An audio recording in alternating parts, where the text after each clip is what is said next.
المجتمع كيف حاله، لا فز من نومه من الحلم مفزوع، لحد في زعل أجله ولحد برى له قلبه من الويلات والخوف مفجوع، عايش كسير جناحي دايم لحاله، يمشي على وجهه ويجلس على كوع، إذا تغيب ما سعوا في وصاله، وإذا حضر مخطي ومنهي ومقروع، كل المصايب والفتن تنحنى له، وكل المهمات الصعيبة لها ضوع، إذا تمنى شيء من شف باله، مسموح في حاجة وحاجات ممنوع، إذا تكدر خاطره ما صفى له، وإذا تعثر في الغياهيب مجدوع، وإذا مرض ما حد تعنى وجاله، عينه على الزوار والقلب موجوع، حتى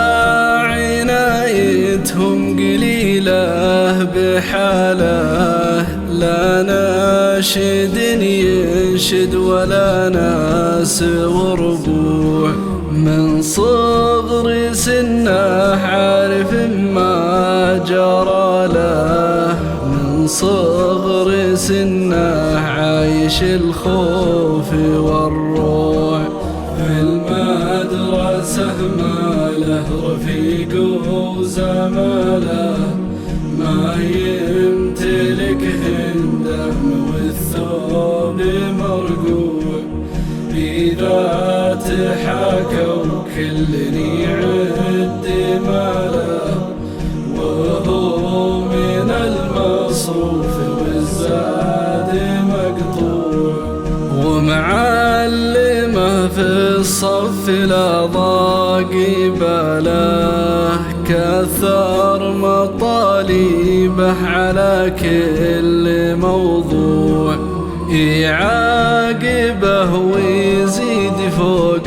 احتماله، يطلب ولي أمره وهو طفل مقطوع، لا جاوبه عمه ولا جاه خاله، واقف على باب الإدارة وملطوع، تضحك له الدنيا وتسلب جماله، تهدي عليه الهم والضيم والجوع، هذا هو الواقع وهذه رسالة للمجتمع كله فرادات وجوع، إن اليتيم اليوم يسلب حلاله، وإنه بلا تأثير أو صوت مسموع، وإنه بلا تأثير أو صوت مسموع، ونبينا وصى بحق الكفالة، جعل مودتنا لهم حق مشروع، غابني يتيم المجتمع كيف حاله، في مجتمع غافل من الغرب مصنوع، في مجتمع غافل من الغرب مصنوع.